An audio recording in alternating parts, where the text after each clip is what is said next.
Good morning, John. Good news for self-employed people with chronic pre-existing conditions like myself. Soon, insurance companies will not be able to be biased against you for having even the bizarrest of pre-existing conditions. Today I wanted to bring you the top 10 weirdest diseases that I could find on the internet. In no particular order, the first bizarre disease that I want to talk about today is complications due to lightning strike. Those who have been struck often have problems with their memory, with their equilibrium, with motor control, and oddly enough are much more likely to commit suicide than the average person. However, this is by far the most peculiar bit. One of the complications of being struck by lightning is that you are much more likely to be struck by lightning again. So yeah, if for example the place that lightning does not strike twice is Roy Sullivan, that is inaccurate because Roy Sullivan was struck by lightning 7 times. Bizarre disease number 2 is pica, a disease common in children but also, oddly enough, common in pregnant women, in which people want to eat things that are not food. You got nails, dirt, coal, sand, pounds and pounds of human hair stolen from beauty salons. Bizarre disease number 3,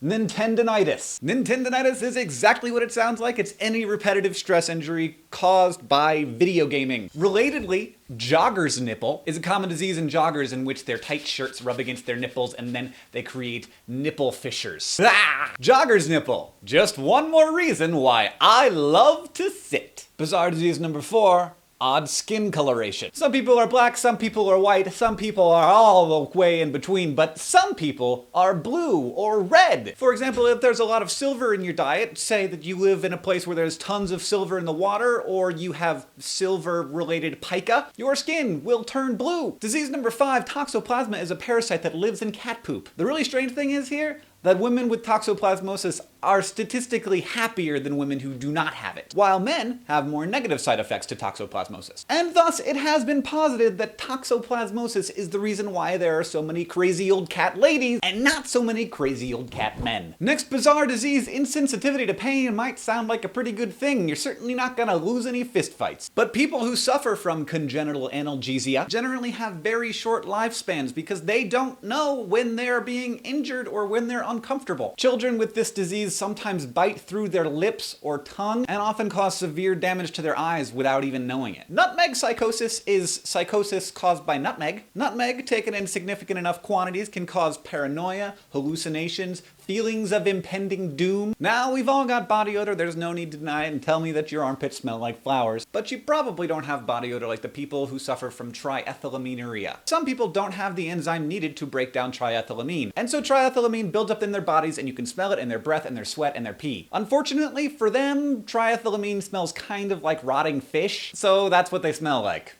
which is pretty horrible. And finally, number 10, we have possibly the coolest name in all of medical disorder history, Ondines curse. Ondines curse, aside from being a really horrible curse, is fascinating because people who suffer from it literally die if they fall asleep. You're either born with it or it sets in after a serious trauma, and it's more officially called primary alveolar hypoventilation. But the name of the disease comes from the myth of Ondine, who in Greek mythology is a man who cheated on a water nymph, which let me tell you is something you never want to do. The water nymph was so enraged that she cursed him to forget to breathe if he ever fell asleep. John, the theme for this week is top 10 lists. That was mine. I want to hear if you guys have any bizarre diseases in the comments. Tell me about the diseases that you have and tell me how you're feeling about the new healthcare legislation. I'm looking forward to seeing all of you in the comments. John, I will see you on Wednesday. Don't forget to be awesome.